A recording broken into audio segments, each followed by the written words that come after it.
is nice to see, after nearly 2,000 years, that the subject of this evening has brought together so many interested, serious students of a very remarkable, fabulous subject.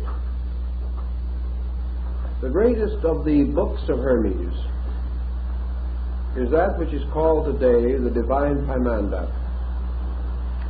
It consists of 17 fragments. These fragments together cannot be said to form the corpus hermeticum, but they certainly constitute the greatest core of central authority in the Hermetic system. Of these works, the Pymanderes, or the Vision, is by far the most important. It is usually placed second in the collection. The analysis of this work must begin with some effort to determine its place in the literary religious structure of our world knowledge. Actually, by structure, the Vision is a sacred book. It contains within itself nearly all of the traditional elements of a divine revelation. We have no real right to say that it is a plagiarization from other systems, although, as in the case of nearly all sacred books, it shows some indebtedness to earlier or contemporary thought. This must also be said of the Bible, or of the teachings of Buddha, or of the writings of Confucius. Thus we may say that the Vision not only gives us a firm insight into the Hermetic theory, but also explains clearly why this gradually came to be of unusual interest to chemists, and how it made possible, perhaps, the rise of symbolic alchemy. We know immediately when we approach the book that we are in the presence of something resembling an apocalypse. There is a reminiscent likeness to the vision of Ezekiel, or to other ancient literary and religious fragments. On the other hand, there is also a strange note of uniqueness running through the book. This uniqueness is not in the words, nor necessarily in the word pictures which are produced. It is in the arrangement of other available elements. That these elements existed prior to the production of the Hermetic writings, we cannot doubt. Therefore, it is the sequence into which they are placed. It is the order and descent of ideas which bring with them a certain newness, as though we had taken old and familiar pigments and paints, used a traditional canvas and the well understood brushes and palette, and yet it painted a picture that was new, a picture that combined much of the wisdom of the past and provided a kind of key to open doctrines which had already attracted and held public attention. Thus, I think we may say that the Vision represents a kind of key to the great theological mysteries of antiquity. It reduces them to a reasonable and recognizable order. It is a powerful defense of comparative religion, and like the Apocalypse of John, shows that the author or authors had a wide acquaintance with religions apart from the area in which this work is believed to have been produced. In broad structure, therefore, we have this work that has come down to us as the divine vision of Hermes Mercurius Trismegistus, who is described as a priest of the mysteries of Egypt, and whose writings, according to their own content, bear not the stamp of a man, but the stamp of heaven. And in this work, Hermes is advanced as a prophet, as a minister and missionary of God, as one peculiarly and divinely favored to reveal an essential doctrine to mankind. The work is brief, comparatively, and we can sometimes wonder why it did not gain a greater sphere of influence.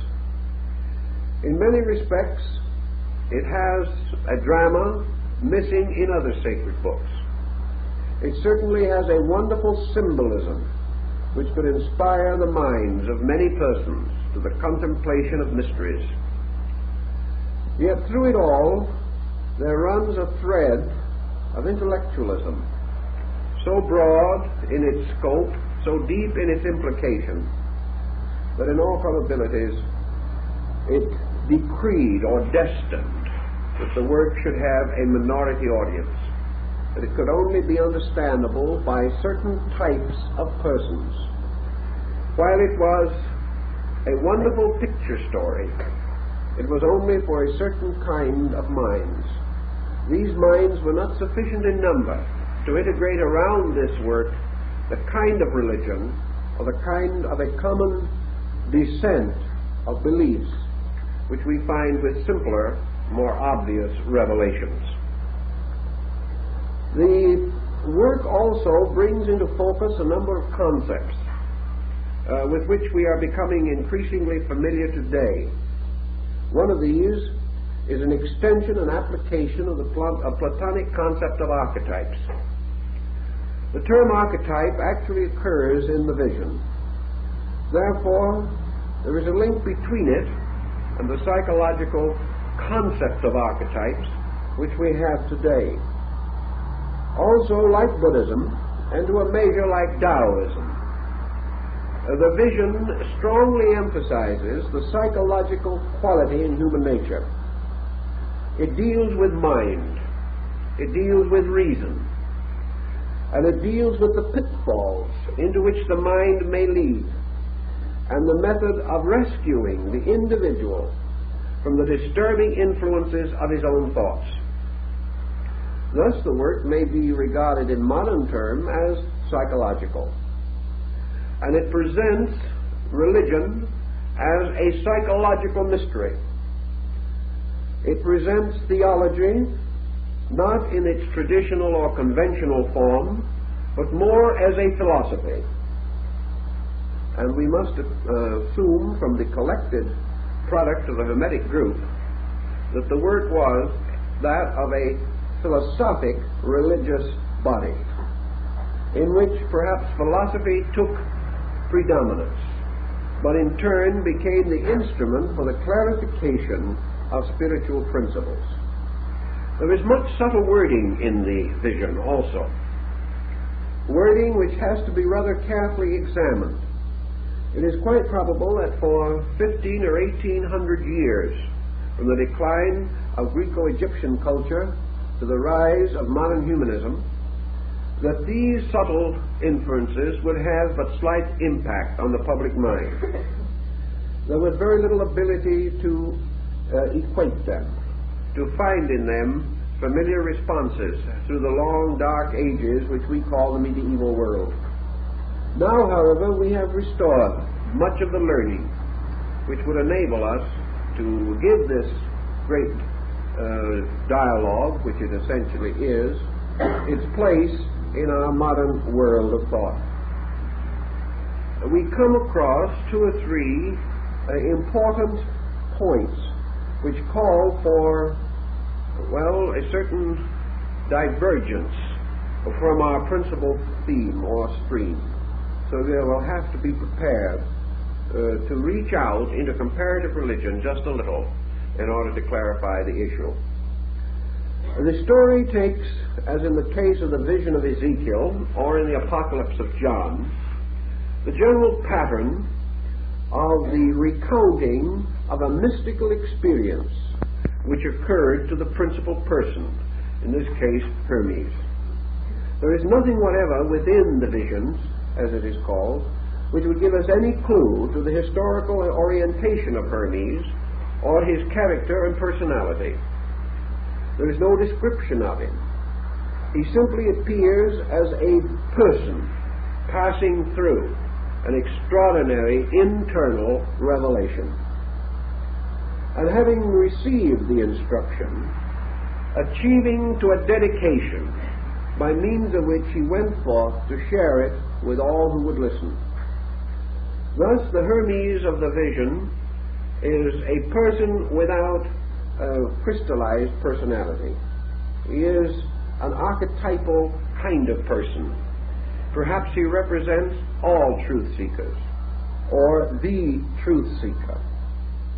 Certainly he experiences that which all truth seekers hope to experience, the kind of a reward by which they come in the end to the substance of their soul's desire. So we find, according to the vision itself, this man wandering forth alone into the wilderness.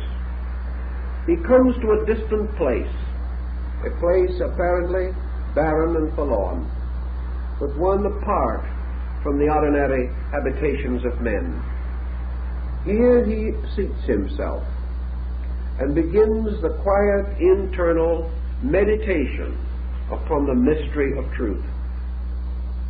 Now, in this meditation, we are told in the vision, for example, that Hermes divides himself or separates himself from his body and his senses. This almost immediately gives us a certain hint of yoga or Vedanta, the presence of a discipline by means of which the conscious energies are directed away from objective things is clearly indicated. Hermes was following a formula or a pattern. He was performing a certain kind of devotion. And the implication further is that this devotion is that which was taught in the mysteries or in the secret schools of initiation. In any event, he retired into the inner parts of himself. He relaxed his objective senses. He depended not upon them, but upon the extension of an intuitive nature within him.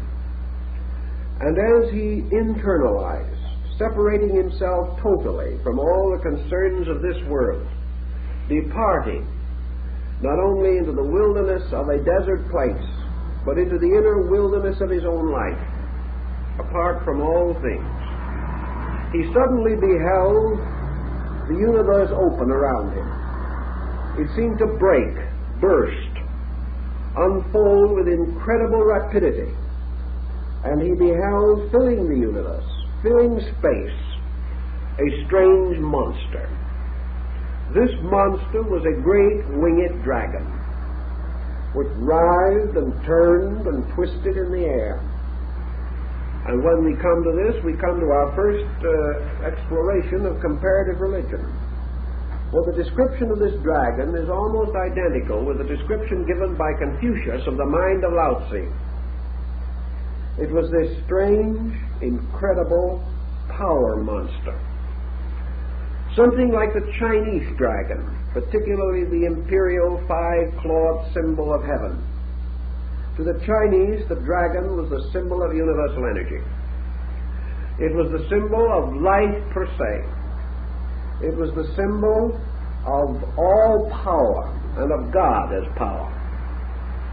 In the vision, this dragon becomes the personification of universal mind, the intellect of the world.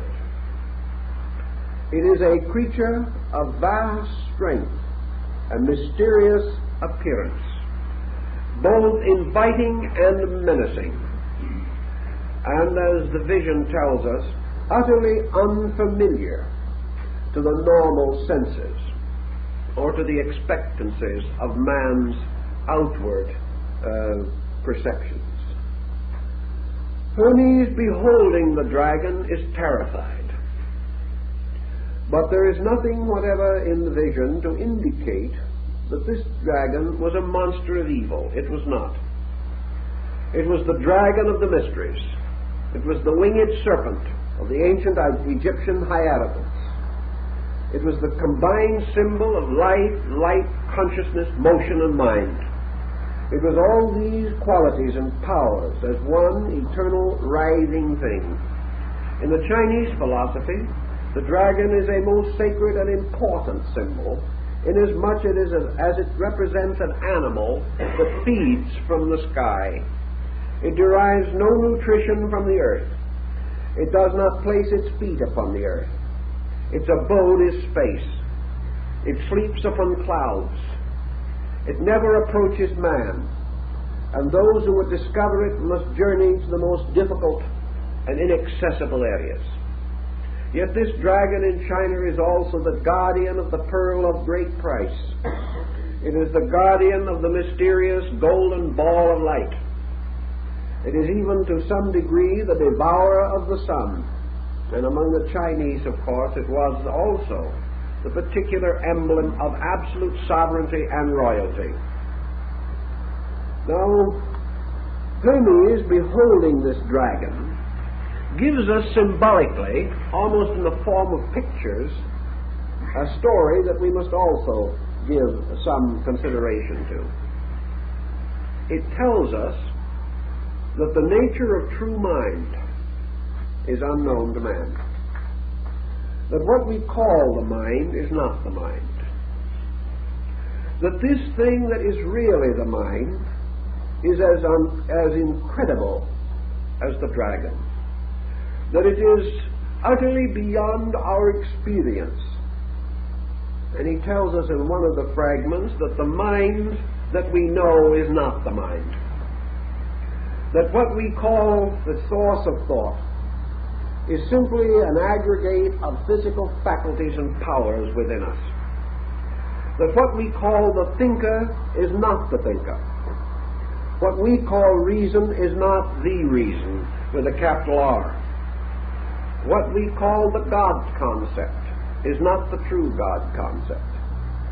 That what we are trying to define and defile in the very process is utterly beyond us.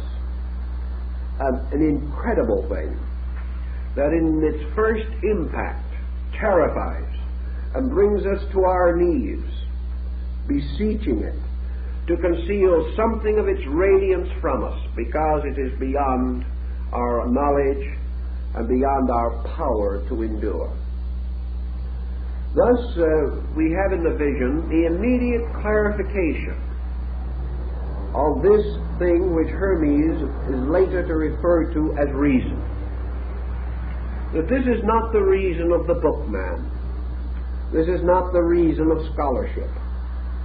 This is not the reason which arises only from the experience and contemplation of worldly things. This is not worldly wisdom. This is not the wisdom that is derived from the researches that we know. This is the wisdom which lives and forever exists free in space. A reason that never feeds upon earthly things, but has a life in itself. A reason that is wisdom with wings, an immortal creature. A creature forever in motion, forever frightening or fearful in its aspect. But at the same time, this fearfulness of appearance only, for this reason destroys nothing, attacks nothing, injures nothing. The only way in which it hurts man is because it frightens him. It does nothing actually to injure him.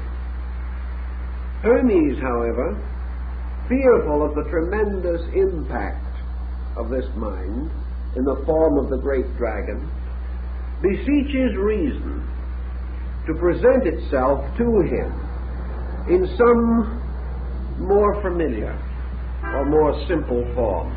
And this heavenly thing sort of falls back into itself again. And in the place of it is a great area of radiance. There is only light. And this light is therefore the appearance of reason. This light is a radiance abiding in space. This light carries within itself the power of the dragon, yet it is not of the same terrible and menacing appearance. This radiance, then, to Hermes, obviously permeates all space, and reason takes upon itself the power of enlightenment. It is revealed as the enlightener, or the bringer of the light of the mind. And Hermes feels himself lifted up, and he is placed in the midst of this radiance.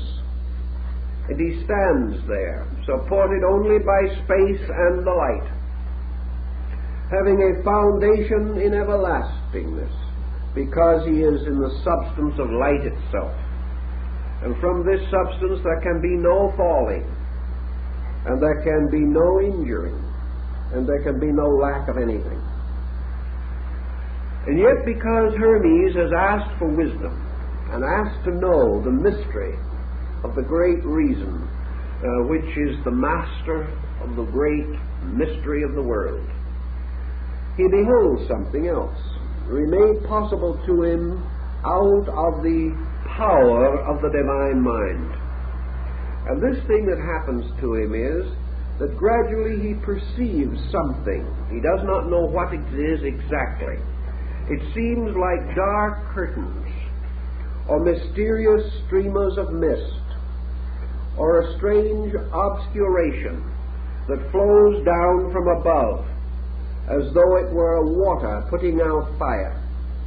And this strange mist-like darkness, descending in every direction, slowly causes the radiance to fade out. The radiance is dissolved into this mist. The mist becomes more and more dense and impenetrable, until at last Hermes finds himself standing only in the mist. Yet where he stands has been the radiance, but a water has put out the fire of light. Yet it was not earthly water. It was not anything that we know. It was a kind of conditioned darkness, not simple darkness, but a darkness that poured like water, or moved like some strange, mysterious fluid. And as this darkness finally caused the radiance to vanish into itself, so that it was no longer apparent or visible, Hermes became aware of sighing and of moaning, and of strange sounds coming out of the mist. And in the midst of all of this strange moaning and sound, he became aware that another transformation was taking place. He knew inwardly that what had happened was that matter, a mysterious, tangible substance, had gradually fallen from the sky and had devoured the radiance, and that this radiance was now locked in this strange fluidic mist, and that this mist was what some of our mystics of the early 20th century referred to as the mist of matter. It was this material something that had swallowed up the light, and because of this there was a strange moaning and crying and sighing. As this condition continued for a time, another strange and wonderful thing happened. There arose out of this mist and this darkness, now ascending from below, a great column, a pillar. And this pillar became a great radiant thing, standing in the midst of the mist. And Hermes heard the voice of reason, the great invisible dragon that was no longer to be seen. And the invisible dragon declared that this mysterious thing that had risen out of the darkness was the word of the mind, the power. that this mysterious mind-word power represented a kind of instrument that was brought forth and created out of mind itself, out of being, out of reason, that was to stand under everlastingness as the symbol, like the column of Enoch, of the enduring fact. It was the pillar perhaps set up in Egypt, referred to in the Old Testament. Anyway, it was the steadfastness of the Lord, standing forever like a rock, like a great column, a great lighthouse or tower, forever standing in the darkness. Now this thing that stood in the darkness was a symbol also, but it was a symbol that in the Hermetic mystery, and particularly with some of the later Hermetists, takes on a great many attributes. This tower takes on some of the qualities of the mysterious rainbow of Noah, because this tower is the tower of the covenant. While this tower stands, there also stands the power which stood, stands, and shall stand. This column represents the presence of reality in the midst of all things. In fact, the great mind instructs Hermes that this tower is the certainty in the midst of the darkness. It is the ever-present and indestructible monument, the lighthouse, the testimony unto the ages. And perhaps Hermes is not so far from the fact when he tells indirectly that to him this tower means law. This tower is the law. And this law is the law that stands in the darkness, that remains whether man knows it or not, sees it or not, understands it or not. And modern science, looking out into the universe, beholds a tower of law which it cannot break. And that which in its own nature is forever invisible reveals itself by the immutability of the seasons, by the motions of planets, by the great courses of cosmic systems, by the principles of growth in all things, by the harmonies of elements, by the structure of cells, and by the mysterious formulas which by their reversal can even split the atom. Every one of these things stands as a strange lighthouse in the darkness, bearing witness to the fact that this world in which we live is forever supported and sustained by the single column of the divine will, and that this will is the proof that God cannot, has not, and never will depart from his world, that this principle stands forever. So in the midst of all uncertainty, man searching for truth may detect the presence of these eternal landmarks, these principles and invariable patterns, which impel Lord Bacon to say on one occasion that it is not necessary for God to prove himself by miracles, for his commonest works are in themselves miraculous. This thought perhaps is the principle behind this concept. Certainly it is the column standing as the inevitable, visible, knowable, tangible proof to the eternal power that never ceases, never changes, and can never be destroyed. From this tower then also comes other thinking and other value. For this tower, more or less, bears witness to the power of deity. The strange intangible dragon, which is in a sense reason as universal will, gave place to radiance, which is reason as universal love. This in turn destroyed by matter, this strange veil of the senses which descends over man's spiritual emotion, gradually dimming these emotions and perverting them. This in turn gives witness to the final manifestation of the invisible through the immutable structure of a universe upon eternal foundations and rising as a column out of the darkness.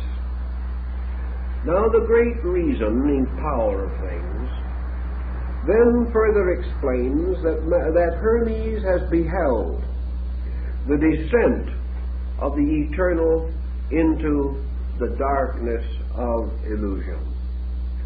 That the darkness in the midst of which rises the column is in truth the darkness of mortal mind, which stands in the presence of the column but does not see it, does not know it, does not know how to comprehend it or to realize it. For it is only given to those whom God shall love that they shall look out into chaos and see not chaos, but the rising of the great column of the law. The others are not given to see these things. Now the reason also explains how all this mystery came about. It explains, for example, that the divine mind within itself conjured up archetypes. These archetypes are its own thoughts, and the divine power of mind reason, reflecting upon its own nature, caused to arise within itself thought forms. These thought forms being what the modern psychologists might call the wishful thinking of the infinite. The infinite possessing within itself absolute potential, and with also the power of absolute transformation of potential into potency. The universal mind began to devise out of itself the devisements of itself. It began to project its own eternal reason into the products of reason, fashioning out of itself many patterns as though upon a potter's wheel. And each of these patterns was a magnificent, effulgent blossom of thought. Each of these patterns was a tremendous dynamic symmetry of divine idea. And the eternal mind, having daydreamed these beautiful things within itself, having in its meditation realized that of which it was capable, and having in itself the infinite good, which it could not but wish to express through the perpetual visualization of good things. It is said in the vision that the reason fell in love with its own thought, and because it formed a partnership with its own thought, it descended out of its own nature and became one with its thought. And this descent, or this departure from its own center into the center of its own production, was the first motion. And from this came the supreme illusion, which is existence as we know it. Thus, Hermes goes on to say that illusion always arises from reason falling in love with its own thoughts. That illusion for man is the dedication of the energy of his mind to the service of the productions of that same mind. Therefore, if a man shall have a fear and shall create a thought in which this fear is objectified as a pattern, as an impulse, as a design, causing negative attitudes to arise within him, then his reason becomes identical with his own thought. It falls in love with his own idea or archetype, unites with it, and begins to serve this idea rather than the truth. Wherever this occurs, negative habits set in, and man loses his own center, becoming the servant of thought and forgets that every thought is a production of himself. Therefore, that the service of his thought is merely the service of a lesser part of his own nature. Forgetting this, he dedicates his life to the fulfillment of his own thoughts, and in so doing wanders further and further into space, like Dionysus, following the magic mirror held by the Titans. And when he has been lured away from the great throne of heaven, the Titans set upon Dionysus, the reasoner, and destroy him. And then they eat of his flesh. They in turn are destroyed by the thunderbolts of Zeus, and from the ashes of the Titans, containing the blood of Dionysus, was fashioned the bodies of mortal men. This is your Greek myth, and carries the same essential point. In the beginning, reason is lured into space by its own archetypal thoughts, thus establishing a pattern which maintains upon all the levels of life, and every man is lured toward chaos by his own thoughts, which he becomes enamored of, thinking them greater than the thoughts of any other man, and most of all, regarding them as greater than the thoughts of heaven. And in so doing, he sets up darkness, he sets up illusion, he sets up a mysterious falseness by which his entire future is strangely possessed and obsessed. The next point in the vision deals with another very interesting and curious thing.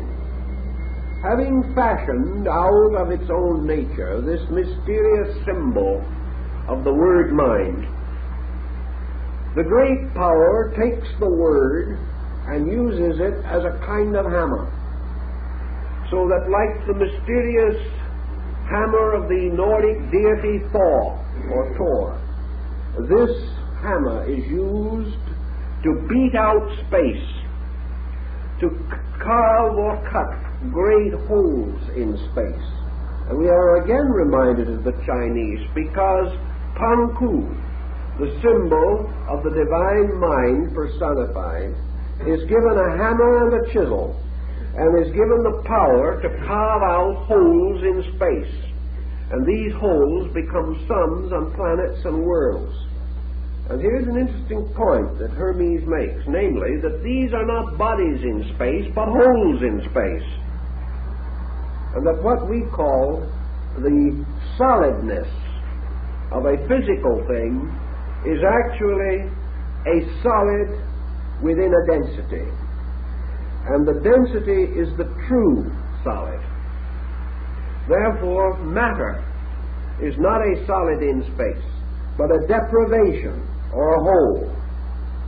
And density, which is space itself, life itself, the divine mind itself, finds its own productions as small areas of negation within its own nature, rather than forms or structures more positive than itself.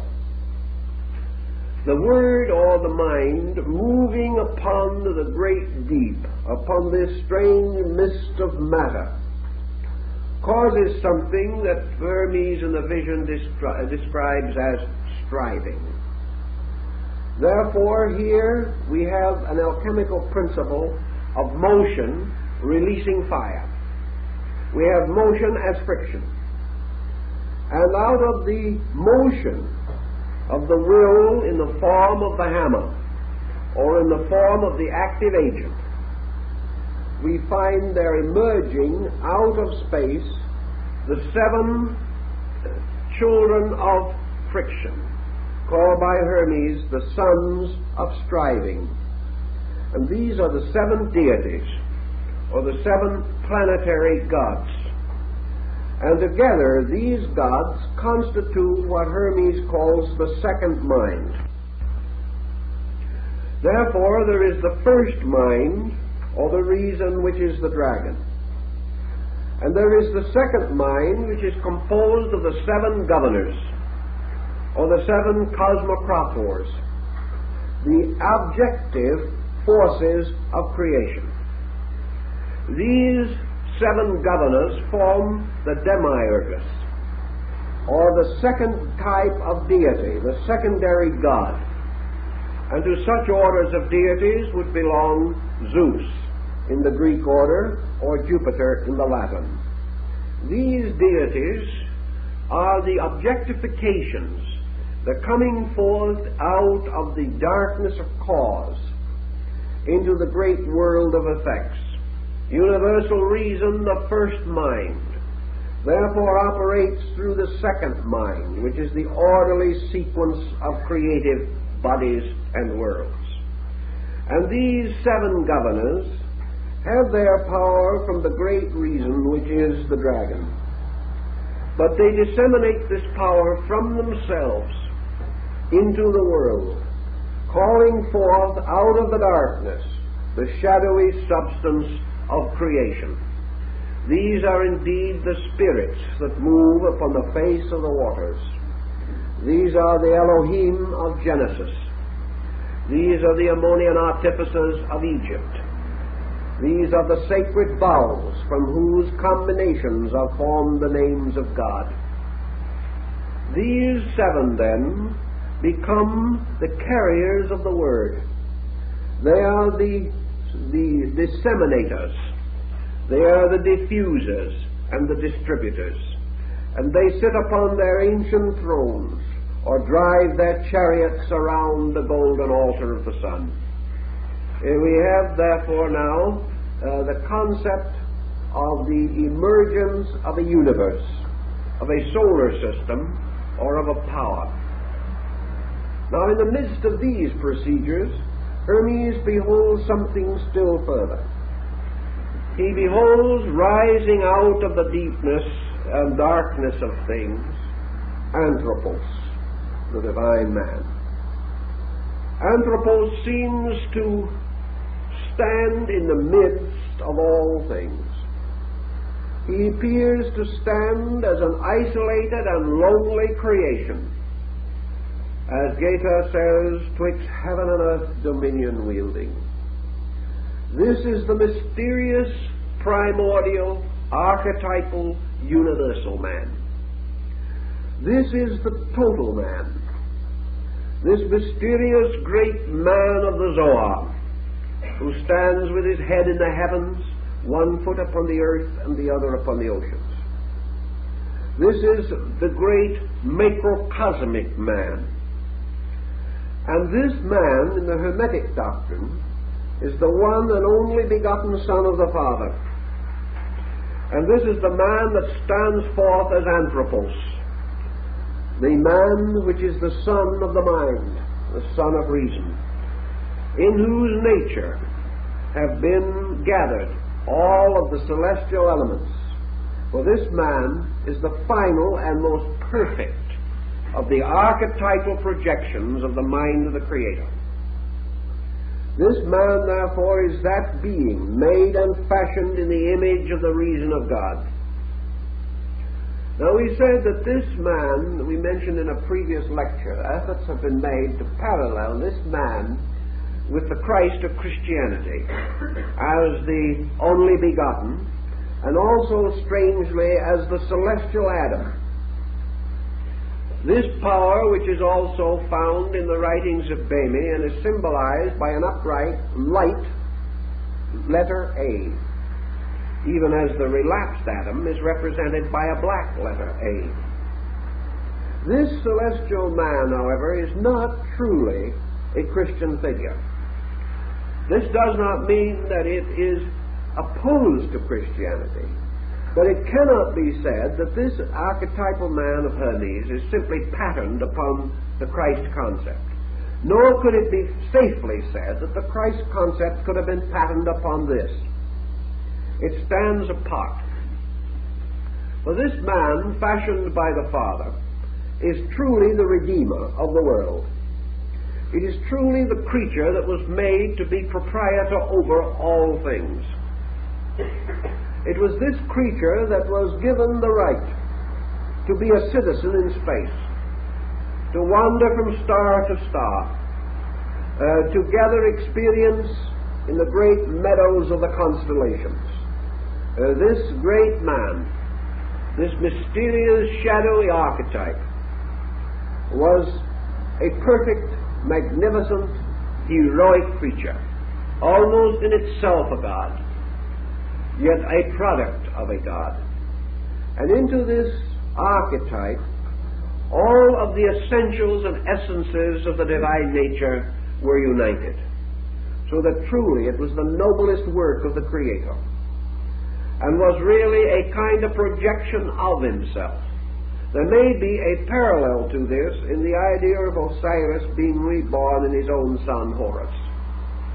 For it was through this great man or universal being which it had fashioned that reason came into its perfect rulership over matter, because this archetypal being was virtuous, gracious, full of light and wisdom, defective in nothing, deficient in nothing, because within it were all the potentials and powers of the eternal reason. Thus, in a way, eternal reason is consummated in the concept of archetypal human reason. Not the reason of the schoolman, but the reason of the internal intuitive being. For this being was not embodied. It was simply a great design, a great living archetype. Into this archetype, however, the Creator placed not only the tremendous potential of its own being, but it placed therein also the peculiar habit of itself, namely the habit of daydreaming. This creature, like its father, could project thoughts from its own mind. It likewise could conjure up ideas, fall in love with them, become possessed by them, and wander away from its own strange, ethereal space foundations. And there is a wonderful word picture of this universal man, this anthropos, standing upon the rings of the seven governors, or the masters of the planets, and gazing downward into the mystery of the unknown. Hermes tells us then also a very interesting fact that I believe has become quite a point in Jungian psychology, namely that in the presence of the unknown, man is always in the position of being liable to a fall. The human being cannot, apparently, in his own personal psychology, survive a kind of mystery which, if it ever grasps him or envelops him, leads him into the strangest and most distant departures from reason and common sense. And in the vision, this anthropos, this divine man, standing with the governors of all things, looks down into the abyss, looks down into the strange whirling shadows, somewhere in the midst of which there is a broad, desolate, plain-like area, matter. Matter which has swallowed up the radiance of the dragon. Matter, all of the atoms of which are seminal with God, filled with the seed of God, filled with the power to bring forth dragons of themselves, filled with life, this life being more or less than the thought of reason, the eternal thought of the eternal thinker. And then the Pymander shows a certain indebtedness to Greek mythology. For this anthropos, this heavenly man, gazing down into the abyss, gazes as though into the depths of a still pool or upon the surface of a burnished mirror. And looking down into the abyss, he is like Narcissus in the Greek legend. He sees, looking back up at him, a strange shadowy likeness of himself. This is the projection of his own thought in the daydream of creation. It is his first sensing of the power which he possesses within himself to create by reason. That reason generates gives birth to things, that it is not merely for the constant remembering and handling of dead facts, that reason is a living thing, a God, and that which possesses it can bestow life. And this anthropos, looking down, becomes enamored of its own mysterious reflection, and descends or hurls itself from the ring of the governors down into the darkness of the underworld. It goes not because of sin, it goes rather because of fascination. It goes because within the nature of mind is an eternal inquiry, that the thinker cannot exist without his thought, that reason cannot escape the instinctive desire to reason, that the noun is forever giving birth to itself in the form of the verb. Therefore, that the thinker without a labor is inconceivable. An existence which does not seek to solve the mystery of itself is inconceivable. And an existence that is not fascinated by the projected shadows of its own creation is also inconceivable. So we find this universal man moving downward, precipitously, but voluntarily. And as it moves downward, there is a reaction from below. A mysterious veiled being, like Erda, the great earth mother of the Nordic rites, a mysterious mother principle, rises out of the darkness of the below and envelops the anthropos with robes of mist and of darkness, envelops it with strange protecting garments, and in these garments it falls into darkness and into sleep. And suddenly it is born again. And its birth is in the birth of body. And this thing which fell from the rings of the stars is reborn as the weeping infant coming into this world. Now, Hermes is not really telling us the story of human birth primarily. That is not his motive. Remember, our anthropos, or our man now, is a kind of mind. Of course, the great mother, the enveloping mother, is form or body, which to protect this mind in the darkness of the abyss wraps it in a kind of swaddling garment, which is also not different from a grave cloth, and thus protecting it, protecting the power of the mind by encasing it in a form. It then leads it downward into the world of form. And we find then archetypal man passing from the state of a spiritual existence to the state of a material existence. And symbolically, man the thinker is born into this world. Man not as a person, but as an instrument of reason. Man as a projection of the Father. Man really is the wish fulfillment of the eternal. Man as reason, exploring the darkness of the field of its own thought. So what has actually happened now is that the dragon, having projected the archetype of creation, creates an instrument by means of which it can move into its own archetype. This instrument is archetypal man, the symbol of Manus, the mind thinker. And taking upon itself the likeness of its own mind, it moves into its thought, falls with it into nature or into matter, and comes forth as embodied reason. This embodied reason is a strange thing, for it has a tremendous invisible and a comparatively limited visibility.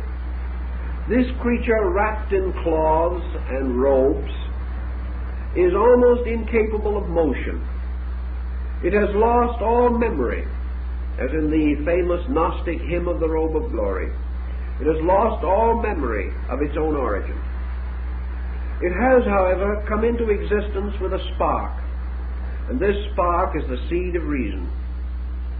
And it is this seed of reason without which no thing can be created, and which is intrinsic in every atom, every electron, every indivisible, ultimate, minute particle of energy or substance.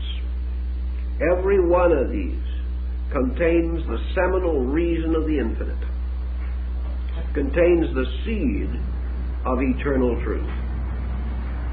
This mind, then, coming forth and becoming the archetypal material man, becomes the parallel of the Adam Kadmon of the Kabbalists. For this is the Adam made of the red earth. This is the Adam whose nature is outwardly earthy, but whose inward parts still belong in and to heaven. Now this man, or this eternal power, this wonderful anthropos, has stood upon the rings of the seven governors, and descending into the darkness of material obscuration, has brought not only with it the power of the divine reason, but also brings with it the powers of the seven governors. These seven governors being the active agencies by means of which reason is served, by which reason projects its purposes, and by which reason is gradually brought into orientation in the material universe. Thus we find in the Pymander, or the Great Vision, that Hermes describes a multiplication of this primordial man, having become absorbed into the mystery of material diffusion. This man becomes seven men, multiplying itself according to the mysterious powers of the guardians, or the governors of the world. And therefore the archetypal man, now embodied, but although embodied, not obvious to us, for we see no giant standing with its head in the sky, this becomes a totality which is broken up within itself to produce the seven men.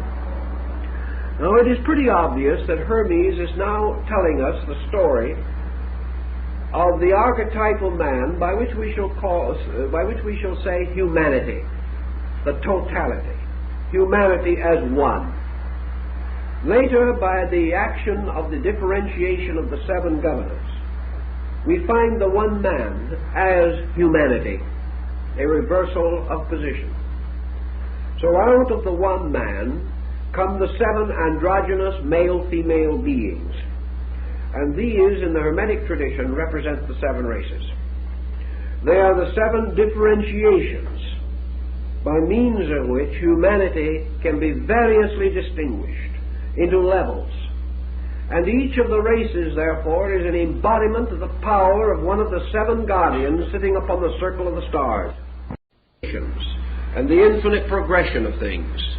And these generations are reflected as the gradual individualization of the power of reason. Each of these seeds develops within its own nature its own individuality. For the symbol of the anthropos, or the universal man, is the symbol of individuality rising in the universality of divine reason. So out of all of this comes the mortal mind, mortal reason, the human thought, the human projection of its own thought purpose.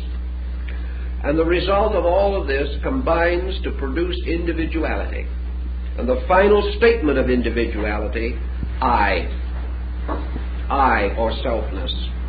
And this I is a pillar set up in the soul of man, just exactly like the great column was set up in space. And this pillar of selfhood, or selfness, becomes man's great center of assurance. It becomes the mysterious axis tree upon which turns the entire wheel of his existence. And it is this same wheel which, as Buddha taught, he clings to so desperately in the cycle of transmigratory existence. So there is an I, a column set up in the soul, which to each individual becomes the peculiar symbol of his godhood. But this symbol of his godhood is a strange and illusionary thing, and in the pursuit of it, man passes into a constant procedure of separation, segregation, division, further division, until finally, out of the one comes the circumference of ultimate diversity.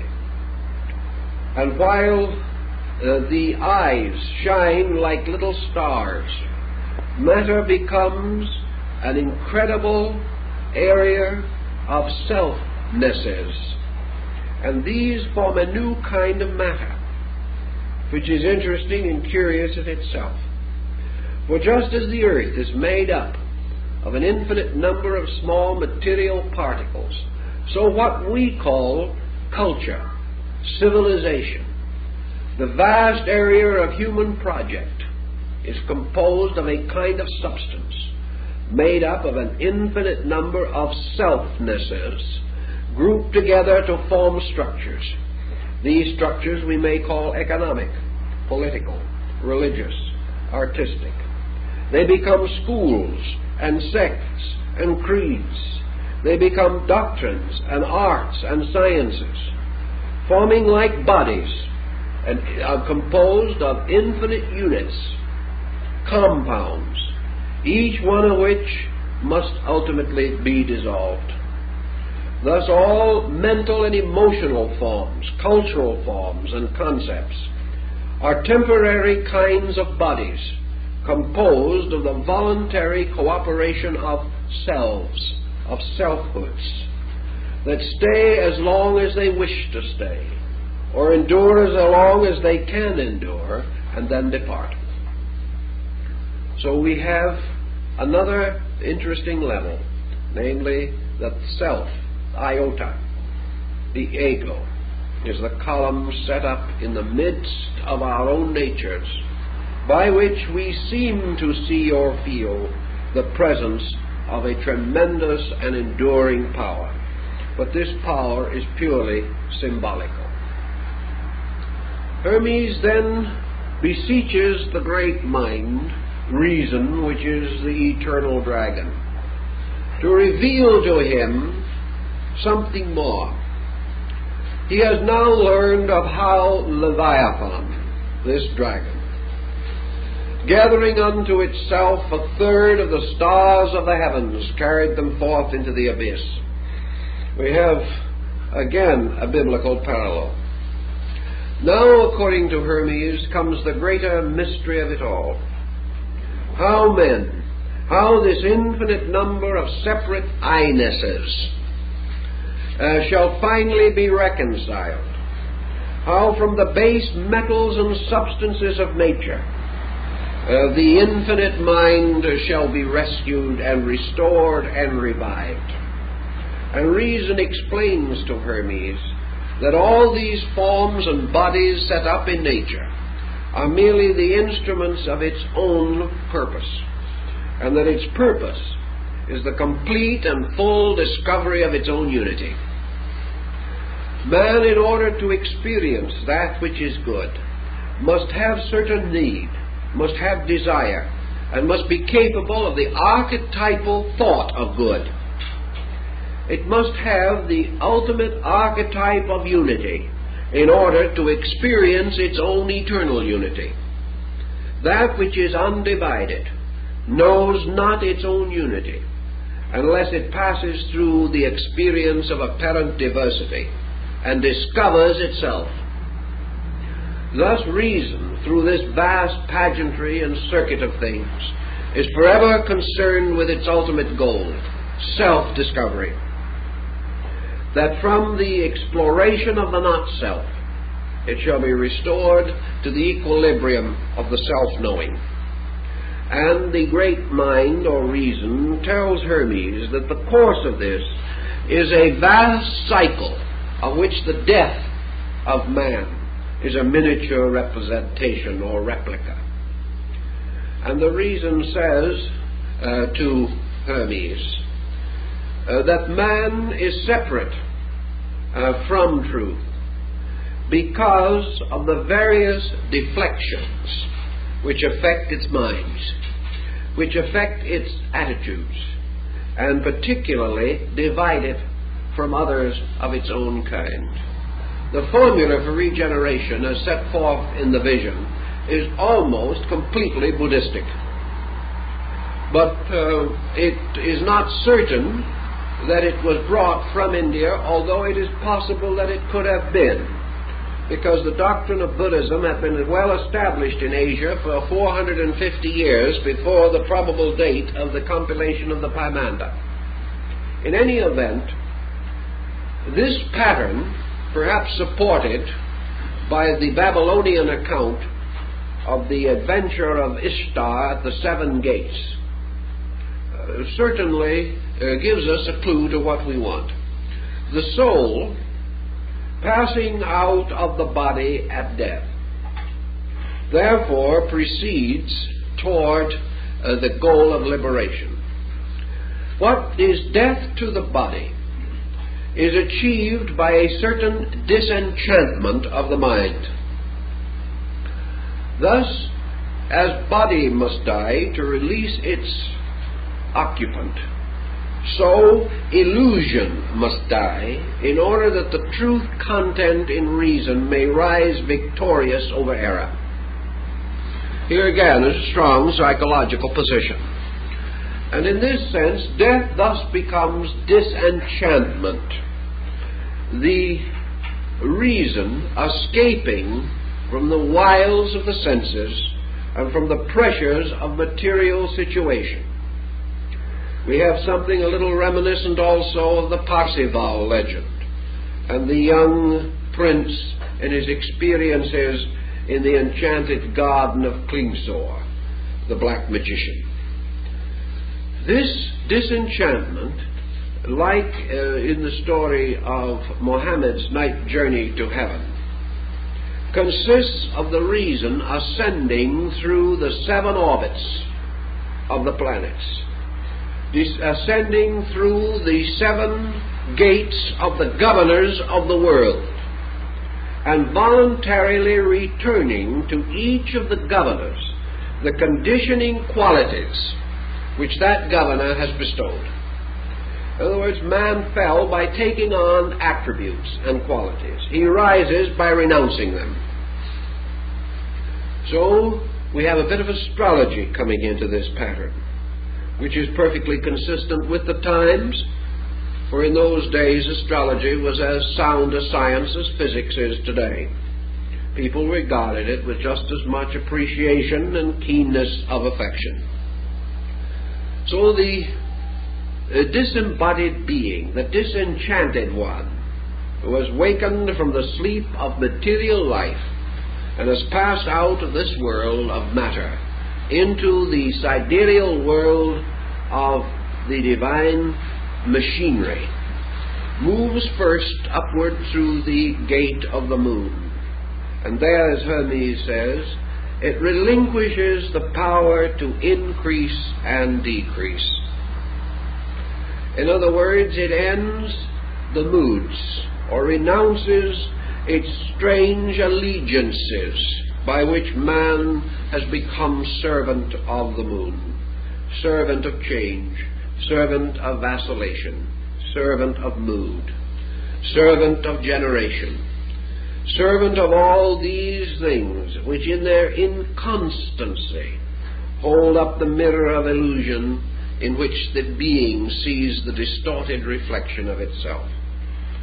So to all the strange illusions of night and darkness, the waxing and waning, from the strange laws governing the 28-day cycle of the moon, to all the strange world of phenomena which is associated by the ancients with the lunar orb, and constitute together the lunacy of old time.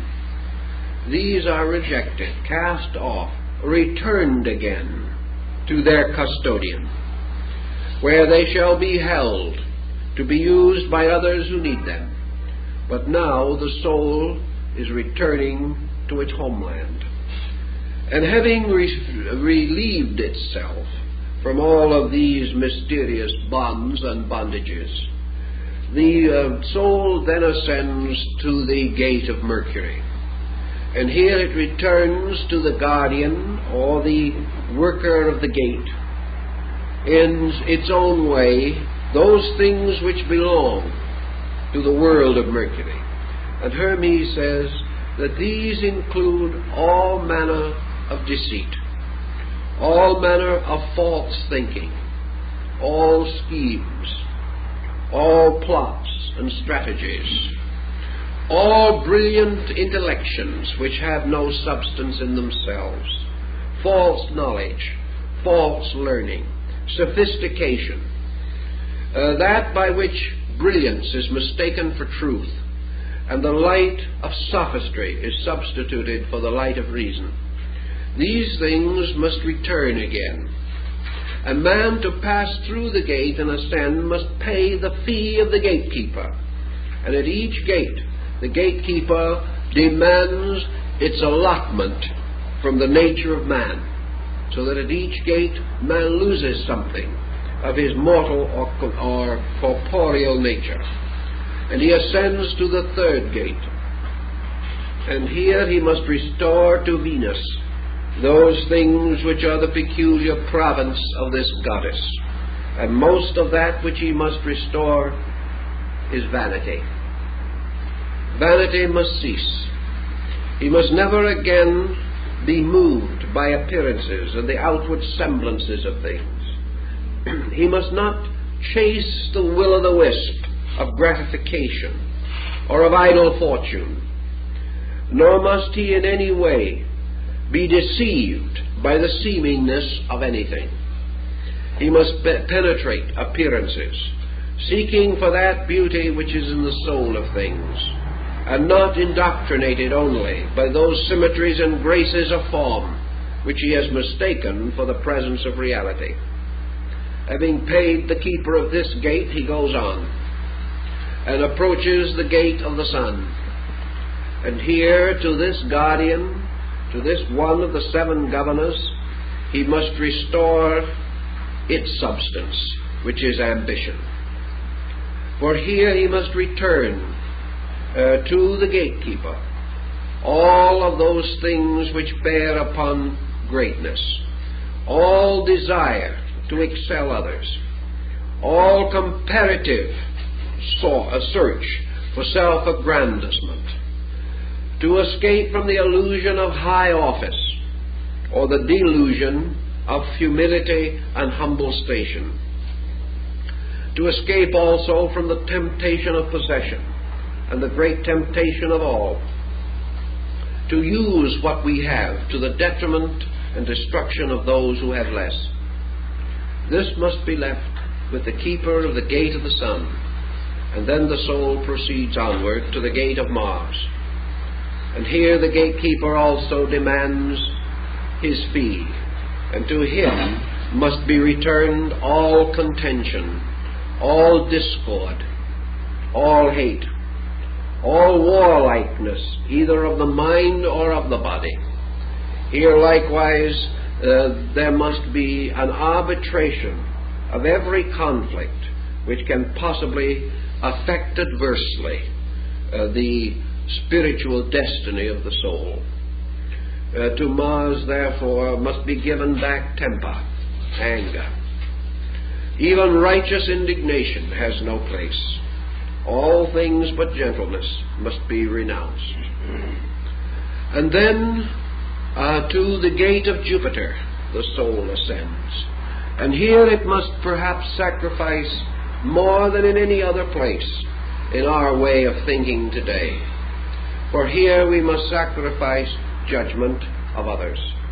Here we must sacrifice the type of thinking which many people regard as philosophical. We must give up the mental solution to the mystery of life. Here we must end forever the discussions, discourses, and debates of the learned. Here we must also seek to escape from theoretical knowledge, from the common mistake that if we name a thing, we know it. Here we must reform the whole concept of our higher learning, making it identical with the quest for reality, rather than the accumulation of a wealth of ideas, which may seem to be a marvelous fortune, but really are only a burden to the spirit. And having passed through this gate, the soul comes finally to the gate of Saturn. And here it must give up those things which are its most basic ideas. Its belief in life and death. Its belief in happiness and sorrow. Its belief that this world bears anywhere within the substance of itself any injustice. Also, we must give up all compromise about the laws of nature and the laws of God. Here we must give up all evasions. We must give up everything which seems to point to the permanence of our illusionary state, so that indeed, from the gravity of this planet, we have gained a gravity which holds us down, and we must return it, so that we are once more free of motion, that we move with the moment, that we master the mystery of time, that we overcome forever past, present, and future in ourselves, becoming now not only bodiless but timeless, dwelling in space. And having so done, according to the old beliefs, we were returned again to the infinite, from the strange whirling rings of Saturn. And the soul which has ascended above the seven governors then enters into what Hermes calls the blessed state of the eighth sphere. This eighth sphere, which in the old astronomical system corresponded with the empyrean, or the abode of the angels, or the abode of blessed spirits, was also the sphere of the fixed stars. Here the reason, having liberated itself now from all worldliness, passes into the contemplation of the divine universe, not again necessarily coming face to face with the great dragon, but beholding directly the works of reason, beholding as Hermes did in his vision the unfolding of the resplendent world of absolute law, beholding truly the angels and the stars hymning the wide-eyed cherubim, beholding a magnificent garden in space, a garden filled with the flowers of truth. Here the being comes into the certainty of the divine good, lives in the world directly in the fashioning of God, and beholds inwardly the faces and substances of the divine powers. Thus, having ascended through the mystery of the ladder, or of the seven conditions, the being, no longer conditioned, moves again into the archetypal state of pure reason. This, to a certain degree, corresponds also with the ladder of illumination described by Plotinus, the Neoplatonist, for it represents undoubtedly the progressive refinement of man's consciousness, and his motion from opinion to sense, from sense to knowledge, from knowledge to wisdom, from wisdom to understanding, from understanding to intuition, from intuition to illumination, and from illumination to God.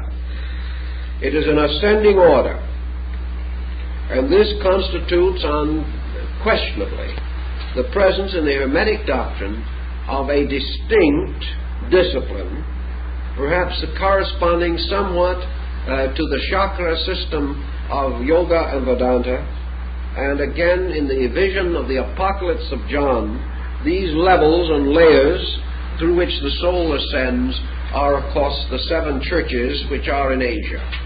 And the victory over the seven governors corresponds to the opening of the seven seals.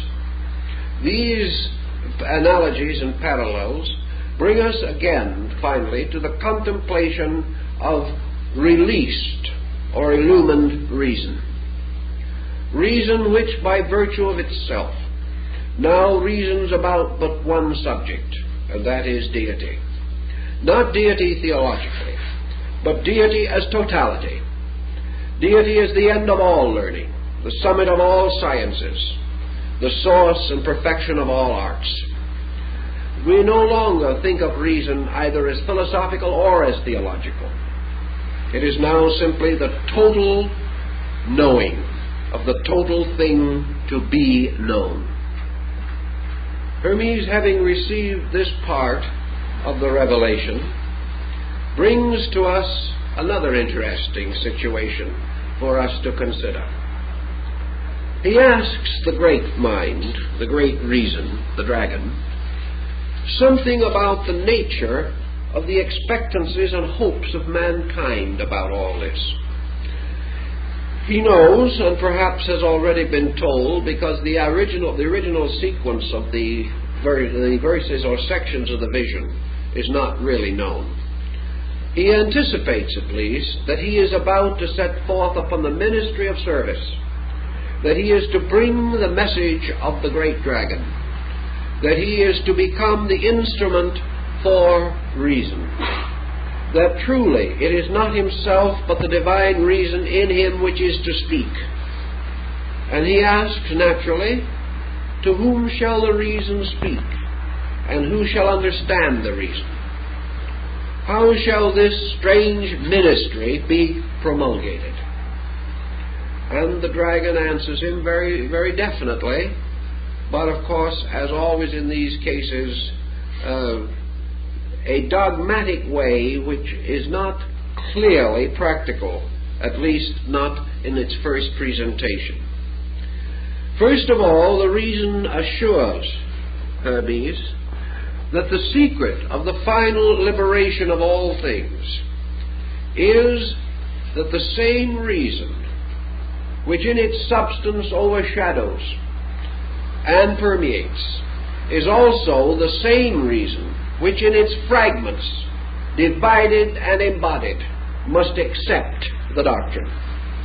Thus reason speaks only to itself. It speaks from the total appearance of itself to the diversified appearance of itself. And because every germ of life contains the seed of reason, this seed can be restored, it can be released, can ultimately be raised from the darkness of its ignorance to an abiding in eternal light. However, this reason, in the case of mankind, is deeply buried and hidden within the structure of mortality. It is obscured, punished, almost destroyed by the senses.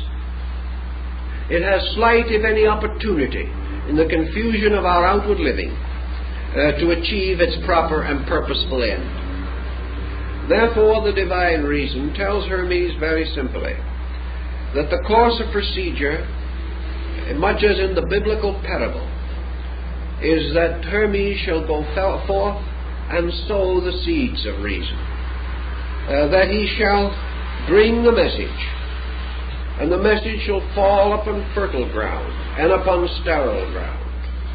And there shall be some who will immediately accept.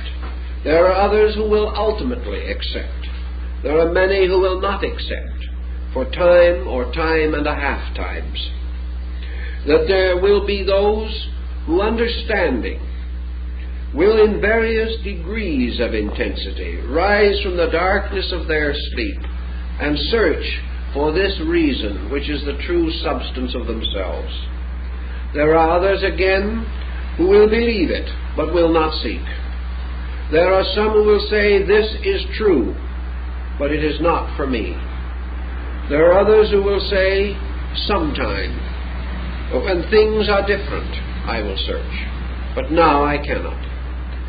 There are others still who will say, I would like to search, but my worldliness is stronger than my faith. Therefore I shall cling to that which I know. At some time, perhaps, I shall know more. All kinds of humanity. And there are some who shall blaspheme the reason, shall deny that it exists, and say that man comes out of the earth and will return to it, and that is all. And these shall be considered as abiding in a strange, thrice dark darkness. For they are not only without the light, but they are without the vision of the need of the light, and they are without the possibility of the hope of the light. These different beings will variously react, and some may turn upon Hermes and injure him. Some will ridicule him. Some may attempt to destroy him. Others will pass him by and ignore him. And a few will listen. More will argue. And some in turn will attempt to convert him to their ways. But in all cases, it is his duty to preserve always the vision and the reason, to serve it in every way that he can. And if it shall happen that a man shall not come to know the reason of the world, because the voice of Hermes has not reached him, or the voice of other prophets sent by God have not come to him, or men have so diluted the words of the prophets that they can no longer guide their lives by the ancient ways, these men are not lost. They are not destroyed, nor is there for them any great and eternal evil. They shall simply at death go to sleep. And they shall sleep, and they shall move in their sleep through the gates and the keepers of the gates. And in their sleeping they shall pay no fee, and they shall return nothing to the keeper of the gates. And they shall return again into the great eighth sphere, but they shall sleep. And they shall sleep through the mystery of this, and in their sleeping they shall float into the sphere of the stars. And in the sphere of the stars is a river, flowing forever, which is called by us the river of stars, the Milky Way. And this Milky Way is the nurse of little souls, and it nourishes them out of the milk of life. And when the souls reach this, they shall enter upon the stream as little ships upon a river, and they shall float, and float, and float. And they shall float back again, down into the world, and be born again. And so they shall float back into the dream, and into the illusion from which they have never awakened. And they shall rest for a little time among the stars, and then they shall be born again in this world. And they shall keep on this cycle until they awaken. For they cannot be released until consciously and voluntarily they return to the seven guardians, the fees of the payment of the seven spheres. This, Hermes is told by the eternal reason, is not because God loves or hates, because God punishes or rewards. For there is nothing that God could hate but himself, nothing he can reward but himself. There is nothing that he can say, well done, to, except the doing of himself. There is no way in which a part of himself can be lost to himself, for he is all and he is forever.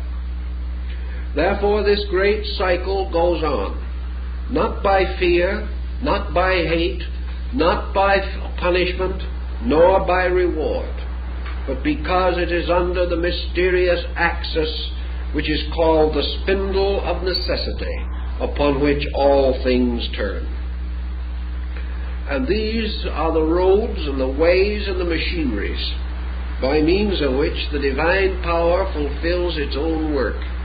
They are the functions of its body, just as circulation and assimilation and excretion are functions of the mortal body of man. And because the rotations and revolutions of the bloods and fluids of the body maintain the body, so the mutations and revolutions of beings maintain the vast circulation of that infinite one, who alone is the essential substance of things. Thus this great procedure is function. It is the proper and inevitable way in which growth perfects its own mystery, and by means of which all archetype is fulfilled. And in the fulfillment of archetype, there is then the end of both the dream and the dreamer. And the dreamer awakens, the dream vanishes, and reality, fully aware of itself, abides continuously in the state of conscious reason, the eternal state of all-knowing, but liberated from the great illusion which is self-knowing. This concept gives certain comfort to Hermes, who then declares himself as willing to accept it. He also declares that it has come upon his consciousness, that he knows that the sleeping of the body is the waking of the soul, and that the waking of the body is of the sleeping of the soul. That man has two ways of life, two kinds of life. A life in which the senses are awake and the soul sleeps, and a life in which the soul is awake and the senses sleep. And that he now has joined himself consciously to the wakefulness of his soul, and that by this waking he does not destroy the senses, nor does he turn upon them as upon some evil thing, nor does he hate them. He simply returns them to the substances of space to which they belong. He returns them to the great keepers, who are the guardians of these things, and proceeds on his own victorious journey back to his own native land. He has completed his Odyssey.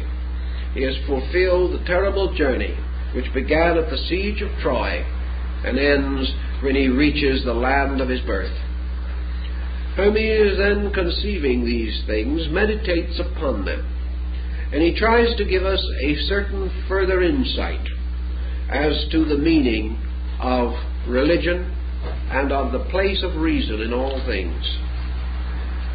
The word reason is hard. It is a word that we have to use. Perhaps some of the things we have said have indicated its extra-intellectual dimension. Certainly Hermes did not mean rationality as we use it. He did not mean the reasoning power as we have it. He meant rather the self-knowing consciousness of deity, which achieves a kind of existence by liberating itself from the self-knowing of all the parts of itself. Well, while the parts remain self-knowing, the total is not. When the total becomes self-knowing, the parts are not. It is a formula, and it is a formula that is to be found in many ancient works, but perhaps nowhere evolved and developed with as much dramatic insight as in the Hermetic legend or fable. Also, Hermes accepts this reason as a kind of complete and total insight without condition.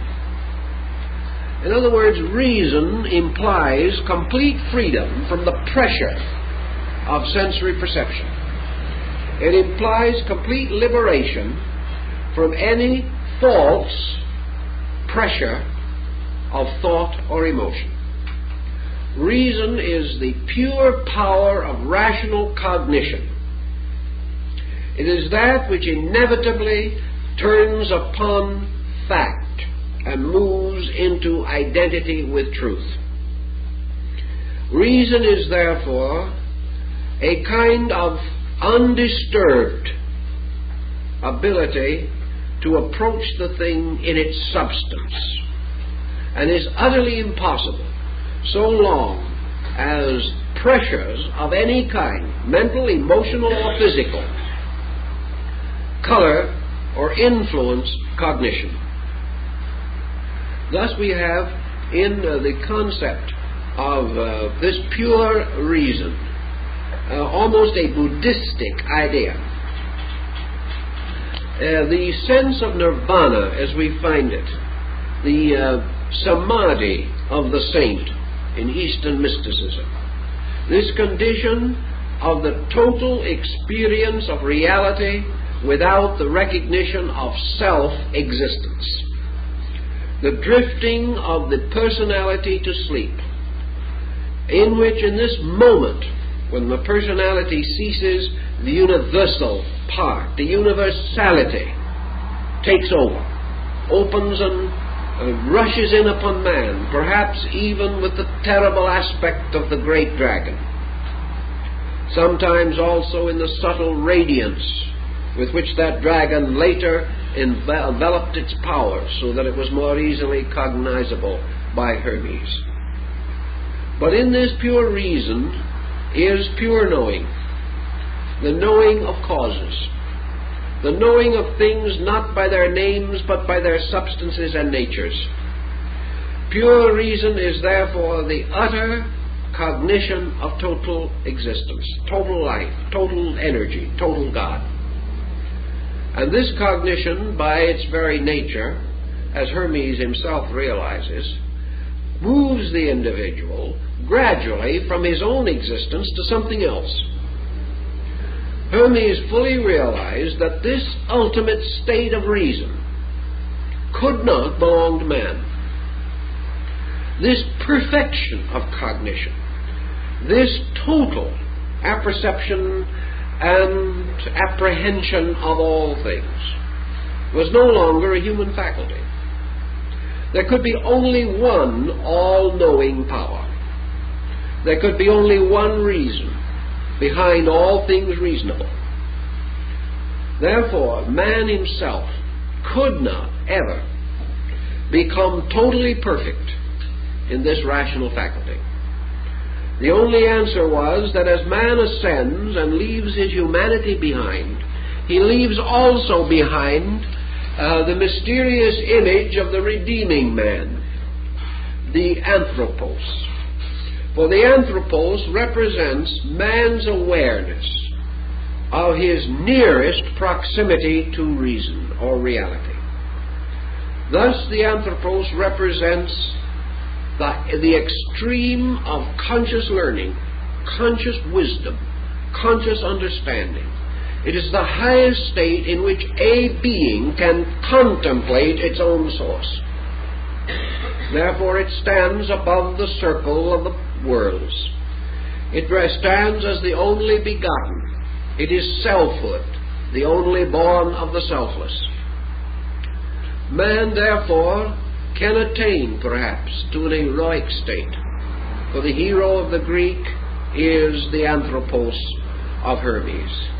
Man can reach a condition where perhaps all knowledge shall be granted unto him, where everything knowable he shall know, where everything learnable he shall learn, and everything capable of being understood he will understand. But when he attains that, he stands on the borders of space.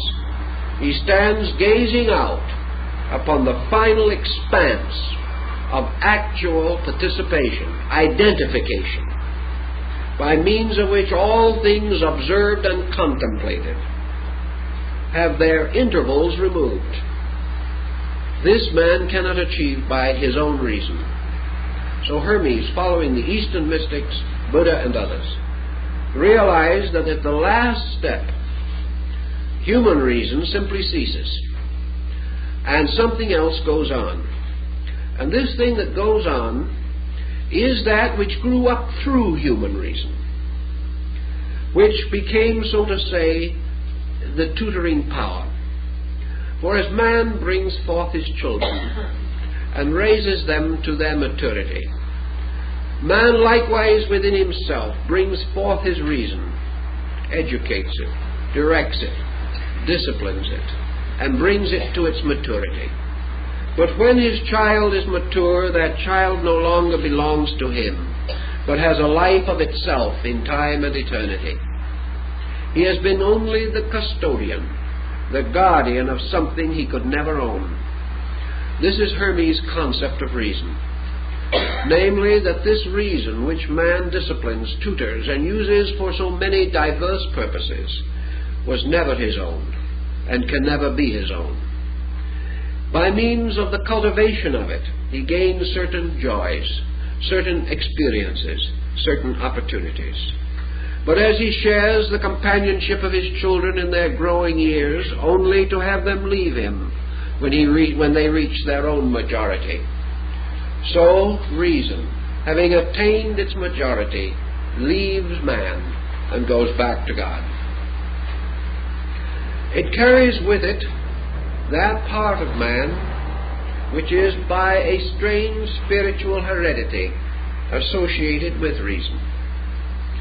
It more or less carries back the only thing that is left of man by that time, and that is his own reason. But his own reason, leaving the world behind, leaves its own selfhood behind and becomes again universal reason. So as Hermes is told by the great mind or the great dragon, the only reason a man can be saved is because the divine reason is in him, that it cannot be taken from him. He may conceal it, and if he shall rise against this reason with all of the skill and bitterness of his own disillusionments, if he shall become like a fallen angel, a rebel in space, so that he raises his hand against heaven to destroy it, though he deny heaven, though he deny God, though he deny reason, though he lock himself for 1,000 lives within the small circle of his own contempt, he can do nothing. This reason cannot die. He must ultimately join all that has gone before and walk the path that all others have followed. For this reason will never die, and will never rest, it will never surrender itself. It will survive all antagonism and all resistance, and will ultimately proceed to its own source, drawn by the power of itself, which is greater than the power of the whole world put together. Therefore, nothing can ultimately fail, but things can be unreasonably and unnecessarily delayed. What is the objection to delay if men want it? The universal reason says the objection to delay is man's objection to the consequence of delay. The individual, in his own objecting, becomes miserable. The individual, burdened with the results of illusion in his own character, comes under pain, suffering, misery, and loss. As in the philosophy of Buddha, man passes under the keeping of suffering. He must pass through all causations and consequences due to his own ineptitudes. Therefore, the way of reason is the way of peace. It is the way of release from obstacle. It is the natural and proper way that a man should go. It is perfectly proper that a parent shall raise the child. It is perfectly proper that it shall guard it and educate it and bring it through many dangerous periods perhaps, and sit by the side of sickness in the night, nursing and praying that the child's life shall be spared. It is also proper that the parent shall enjoy the life of the child and shall look forward to the fullness of that life for the child. But when the child grows up, which is like human reason reaching its majority, the parent, the old body, the personality with its senses and its limitations and restrictions, shall be so selfish as not to release the child, that the parent shall try to dominate the child, shall hold its life beyond the proper time, shall make this child the servant of its own happiness, instead of freeing the child to live the life that was its proper purpose. If, therefore, having brought the child to majority, the parent then continues to press its own will upon the child, then this child's life is damaged. Then there are sorrows for both child and parent, and perhaps the child will rebel, or perhaps the parent will have a broken heart because it has not received the sympathy and understanding which it feels it deserves for having so faithfully reared that child. This is the problem of reason and the mind. When man's mind reaches a point of skill whereby it is capable of sustaining itself and having its own life, it is then the proper purpose that this mind reason should be allowed to grow. Man should not bind it to merely the satisfaction of his senses. He should not overshadow it like the ambitious parent, Man should not take the life of this free reason and bind it merely to avarice, to selfish personal gain, nor should make this reason the servant only of its senses, of its passions, of its hates and its fears. In so doing, it oppresses the child which it brought up. It refuses to free the reasoning part to fly upward to the sky and to the light according to its natural destiny. Thus man can delay the return of the seed of reason to its eternal ground. But he cannot prevent it. For in time this struggle, this conflict will exhaust the selfishness in man. He cannot go on forever. He cannot be hurt forever. At last, raising his eyes, asking the heavens for pity, he must come face to face with the column of law that rises in the sky. And he must realize that against the eternal will he has struggled in vain, and that his waves breaking against reality are themselves broken, but reality stands unmoved. Thus, in the return to reason, Hermes points out that eternal reason, speaking through him, Hermes, gave its message to his disciples, who are also reason. That one speaking to another is one speaking to the same. That everywhere the message goes forth, and it shall come as a ray of light to the sleeping seeds of itself, and they shall burst forth out of the earth, and those who are ready shall follow, and those who are not ready will not follow. This following is of no importance, nor does it have any meaning, because all these things are within the common reason, which is the infinite good.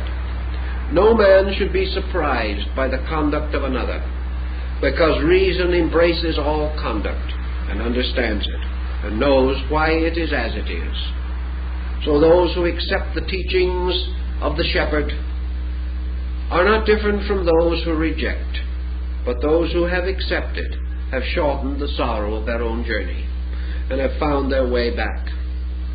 And so Hermes, having seen the nature of his ministry, that his ministry is merely to pass along that road, to teach, and to go his way, realizing always that it is the eternal reason that moves within him, that if he is quiet and at peace, this reason will lead him, and it will make those who know him receive his words, and it will be acceptable to those who are ready, and for the others there must be the silence and the return to the stars. And having more or less put this whole pattern in order in his own consciousness, Hermes then raises his voice to hymn this eternal reason, and his words of praise are the words of the priest. For in this reason he is paying tribute to God, who of all creatures alone is completely reasonable. He is thinking of God now not as an ancient power standing with thunderbolts or upon a gilded throne on some Olympian height. God is a kind of wonderful common sense, a common sense common to all things, but uncommon to the human experience. This commonness of God, this God that is everywhere and in everything, is not a remote, tyrannical deity, but just that voice which is raised in council, the elder speaking to the child looking wide-eyed both to the elder and to the world, seeking light. And wherever the child's eyes shall go, whether it knows it or not, it beholds the reason of the world. It beholds all things in reasonableness, and must learn sometime to apply this lesson to its own nature. Beholding order in the world, the child must grow to know order in itself. Beholding everything lawful, the child must act in all things lawful. And by so doing, it worships. For worship is nothing more or less than the living of the common sense of God in nature. This simple procedure of departing from the complexity of mortal mind into the simple and inevitable motions of the divine mind. And at the end of his wonderful discourse, Hermes raises his heart and his mind to the great dragon that is writhing in space. And he says to that dragon, "Eternal reason, the creature which thou hast fashioned in thy wisdom, awaits the works that thou wouldst have him do. There is nothing of self, only that the eternal reason moving in all things shall perfect its perfect works, and that the wise man is not the master of the world, but the handmaiden and servant of that reason which alone knows the good and can alone lead man to goodness, to union with itself in the perfect state of timeless, ageless good." Thus the reason is all these things which we have variously named, but most of all it is the total reasonableness of existence, bearing witness to the great reasoner, to the great power that does all things in a reasonable way, and that in this reasonable way all hope, all faith, all love, all friendship have their perfect works, for these things are the most reasonable of all. So, time is up, folks.